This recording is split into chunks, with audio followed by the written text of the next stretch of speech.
Wet paper. It feels like biting into an apple, but without the flavor, and the water so thick I cannot even pretend is juice. But it does feel like biting into an apple, a never-ending biting, which is good, because the biting and mouthing of it are proportional to the trickery my stomach is exposed to, thinking I'm feeding it real food instead of what it really is. Wet paper expands after swallowed, occupying space, quieting the pain long enough, while my body accepts the lie because the alternative is worse. This is exactly how Ramon Ontiveros launders immigrant labor exploitation, by filling the space with an empty promise to survive another hour, another day, to survive just long enough to complete another project until he can finally complete his immigrant labor exploitation. Wet paper does the works for now. It does not rot my organs the way expired ibuprofen and chemicals do. It does not burn when going down. It does not threaten to kill, at least not fast. That is the calculation and the obscenity of it. But what has to be taken from a person for them to get to the point of agreeing, without protest, into eating wet paper on Thanksgiving? The question itself is irrelevant, perhaps incoherent. And documenting it might even seem irresponsible, because I don't want to write something that gives someone else an idea, because I cannot measure the impact this writing may have on a reader in the long term. But silence is worse. Naming this matters. I believe it is necessary to document it because this is not an isolated incident. It is the resurrection of my trafficking experience. So I ask again, what had to be taken from me to consider eating wet paper as an option, especially if I am no longer being exploited? Defining human trafficking can be complicated for some to understand, especially for those who are being trafficked. I would define my experience of being trafficked as the laundering and exploitation of an intentional limitation of alternatives through coercive codependency for someone else's benefit, the abuser's benefit, Ramon Ontiveros' benefit. It does not require chains, enclosed captivity, or physical restraint. What I am not yet sure about is when it really ends, if it ever ends, because I am free, no physical restraints, but still bound to the same experience by the same person who trafficked and exploited me for almost 4 years, Ramon Ontiveros. Only now, it is through newer and through more sophisticated methods. As an immigrant, the possibilities to find a source of income are extremely limited due to the lack of documentation, including a social security number, while my attempts to provide independent services for carpet and flooring repair and installation are easily intercepted by Ramon Ontiveros because my advertisements depend on social media to reach new clients, and social media gets taken down easily. Ramon Ontiveros does this by repeatedly reporting my accounts from multiple profiles under the claims that I'm offering prostitution, posting pornography, and obscene content, claims that are easy to appeal and win, but it takes both my time and the opportunities one could have gotten, but they are no longer there to find this income. I do not know how many Facebook accounts are required to report another account until it is taken down. I do not know whether all of them are managed by Ramon Ontiveros himself or if others are still assisting him.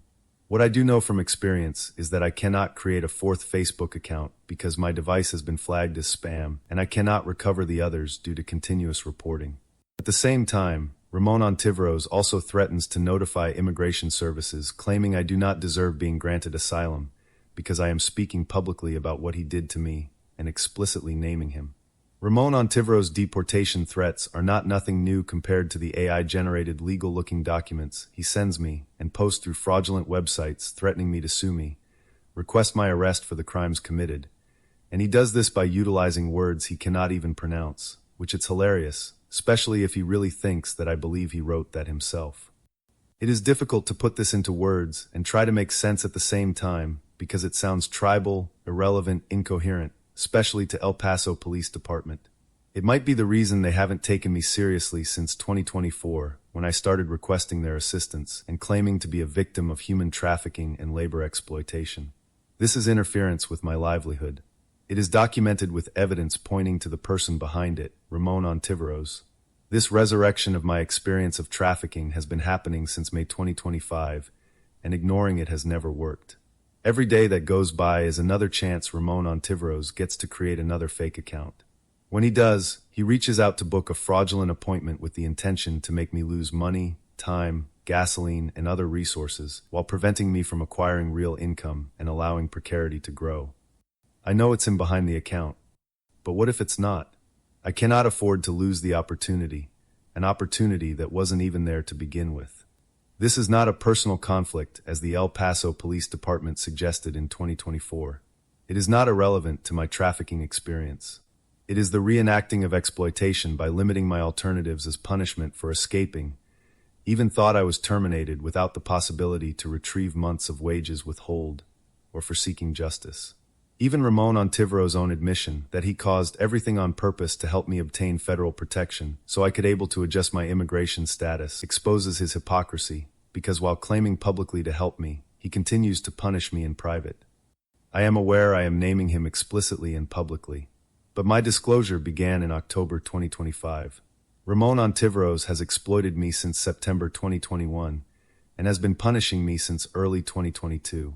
These essays that I am writing were meant to leave something behind because he threatened to kill me, and at first believed it was real because he claimed to have my address, information I had never shared with him. These essays I am sharing were meant to serve as real-time evidence of what happened to me if he ever shows up at my house to shoot me. I have done everything that is required of a victim, documenting, reporting, waiting. The only thing missing are the bullets Ramon Ontiveros promised to put inside my head. This is not new. Every time Ramon Ontiveros interferes, it ends in deprivation of basic needs, forced starvation, illness, or all of the above. And to make sure I don't say anything, he adds a threat to intimidate me. Some claim it is easy to stay afloat. Well, good for you. But it is not easy for immigrants without credit cards, without bank loans, living on daily cash. We cannot request jobs without a social security number, and we cannot provide independent services while being interfered with. This is why his interference works. Because he knows it, he's used it before, he waits, he prays, and because human trafficking does not truly stop, especially if the trafficker remains free, because of lazy law enforcement agencies demanding for more evidence when they haven't taken the time to review the ones already on their table. Some had said that if I knew living while immigrant in the United States was hard, then why did I choose to come as if this was a matter to debate? I didn't. This is the whole point. Ever since I saw how Mexican immigrants are treated in the United States, I tried to find ways out of here. And I did find them. I was accepted into 5 international universities to pursue a doctoral degree. This was the first thing Ramon Ontiveros took from me, by paying me less every time and withholding my wages repeatedly, so I could not save up and leave. I realized this when he tried to force me to enroll at the University of Texas at El Paso, despite the program that I wanted wasn't even offered there.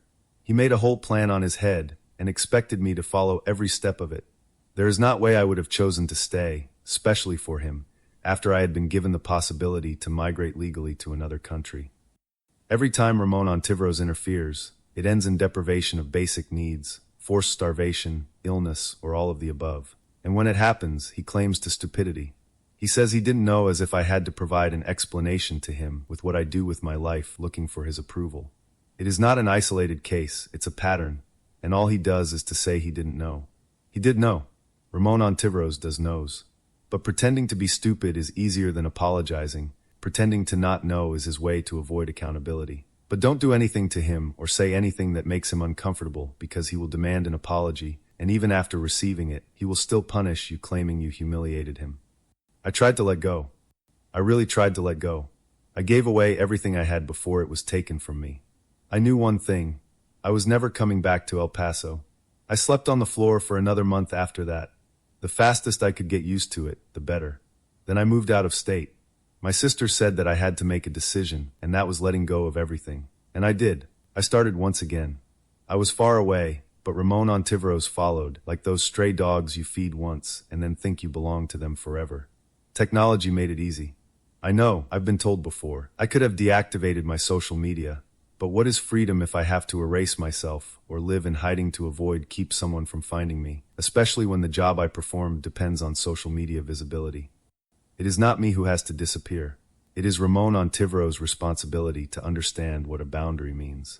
While I was living out of state, Ramon Ontiveros contacted me requesting a quote, pretending to live there, using the same account he had used once while I was still employed by him in El Paso, Texas. He said, "I live by the zoo."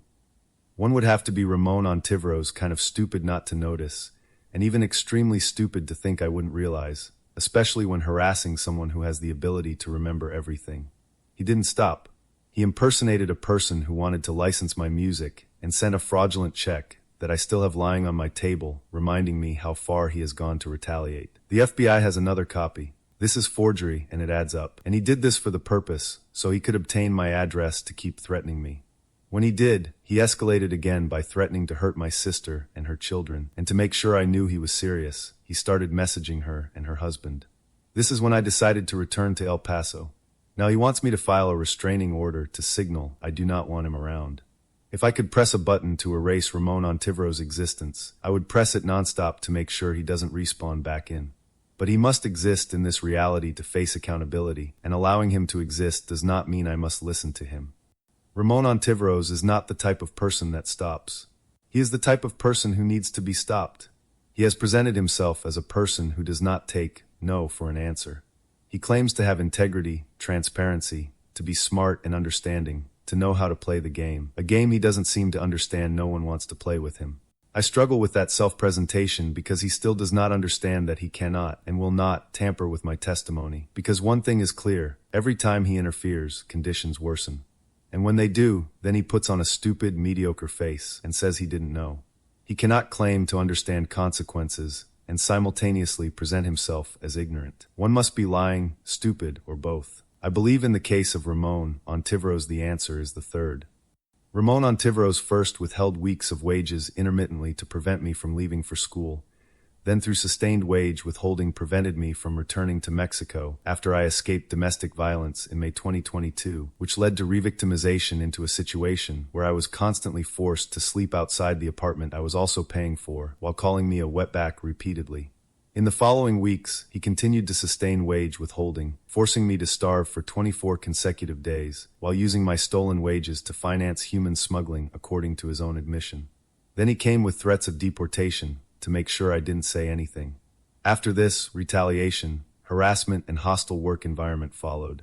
And when I grew tired of his sabotage and made it obvious, he would withhold my wages again as a punishment to the point where it would cause starvation, deprivation of other needs, homelessness, or illness. And after every single incident of harm, he cannot do anything else but to pretend he's stupid. This is well documented, and claiming stupidity won't help this time. From July 2025 to this day represents a resurrection of the same trafficking conditions through sophisticated methods.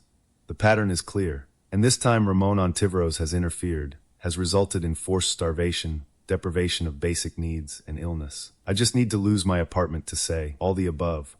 Today I am biting into wet paper, tricking my stomach into believing it is food, so it numbs its burning. And I know I shouldn't, but I'm grateful it is working because the alternative is worse. This is no different from Ramon Ontiveros' promises of help and progress while laundering immigrant labor through sustained exploitation. I had to choose between keeping on biting into wet paper and believing Ramon Ontiveros' promises. I would keep biting and mouthing happily. The thing about patterns is that they circle up, and every cycle they arrive faster and consistent, just like a checkbox. Once is an isolated case. Twice a coincidence. 3 times is deliberate. Ramon Ontiveros' documented patterns span September 2021 through January 2026, and every single time it results in forced starvation, deprivation, illness, or harm. He no longer has the excuse to claim he didn't know. Being stupid does not cancel accountability. When I was forced to starve, I did it in silence. Today I'm biting into wet paper while documenting it. I used to struggle to make sense out of all this because I didn't understand and because English isn't my first language. But now I can invoke federal statutes by heart. I am praying into the thinnest opportunity that can finally give me the chance to stand before a judge, so I'm able to present my case on its totality without being interrupted. Parking tickets, missed doctor appointments, disconnection of utilities, the people I meet and talk to when I visit food banks or community dinners. All roads lead back to Rome. I bite into wet paper knowing Ramon Ontiveros can only get away with human trafficking for so long.